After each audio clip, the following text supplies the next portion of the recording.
They erased me with a click. That was all it took. One sterile conference call. A dozen familiar faces boxed on a screen, their voices clipped, rehearsed, hollow. HR read my name like it was a smudge on glass. "Your contributions were valuable once," she said, "but irrelevant now." And then my screen went black. Access revoked. My years of labor buried under a polite dismissal. I sat in the dark office of my own home, staring at the ghostly reflection on the glass. Not my face. A void where a face should be. They thought they'd buried me, but they forgot one thing. My name wasn't just on the payroll. It was on the patent. The first patent. The one their entire empire was balanced on like a trembling blade. I said nothing. I didn't beg. I didn't even breathe differently. I only watched the seconds tick by on the bottom corner of my monitor. 60 days. That was how long my non-compete lasted. They thought silence meant surrender. It meant calculation. For weeks, I moved through my days like a ghost. Neighbors asked how I was. I smiled. My wife asked if I'd start interviewing again. I nodded. Inside, I seethed in quiet increments. Every product they shipped carried a piece of me. Every press release was a theft wrapped in glossy marketing. My invention, my signature, paraded around without acknowledgement. Worse than being fired was the indifference. They didn't even remember my role. They thought my work was obsolete, disposable, forgettable. That was the betrayal. Not the severance, not the insult.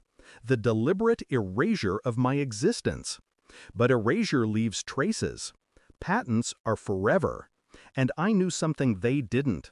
The foundation of their $500 million product line was anchored by a single clause. My clause. My name embedded in government records they couldn't touch no matter how many lawyers they hired.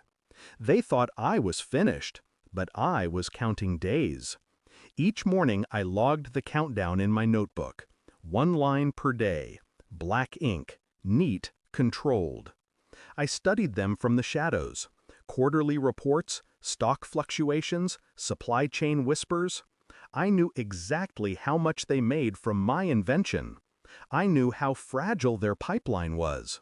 I mapped everything. Their dependencies, their distributors, their investors.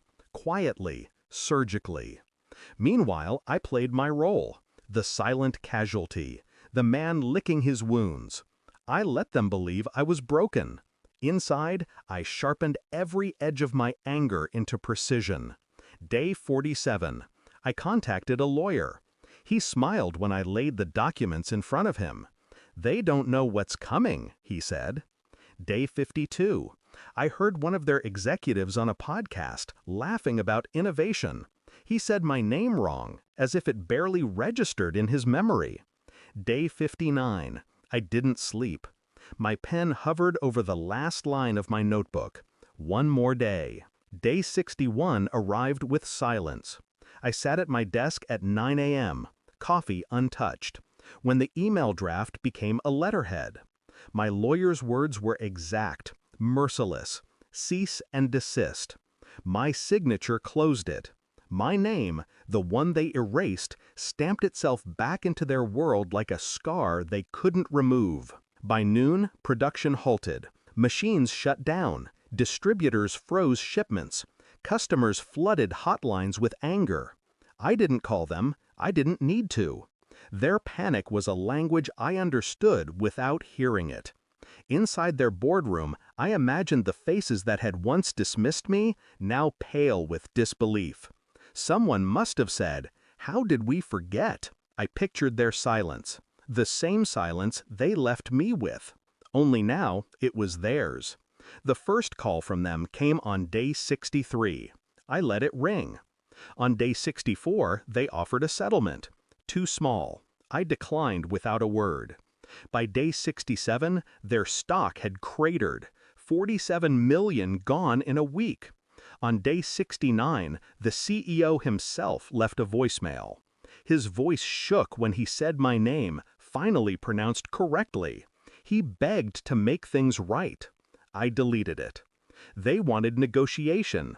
What I gave them was absence. Sometimes silence is louder than rage. Sometimes ignoring someone is the sharpest blade. I walk past their headquarters now and see the empty lobby, the darkened windows. Their empire is a hollow shell, echoing with their own arrogance. They thought they were gods of industry. They forgot the man who built the altar. I don't feel pity. I don't feel triumph. Just clarity. They tried to erase me. All I did was return the favor. The final irony? My name will outlive theirs. Etched not in headlines, not in money, but in silence. A silence they can never escape. Thanks for watching. Don't forget to like, share, and comment. Subscribe now to Cheating Stories Insight World for more amazing stories.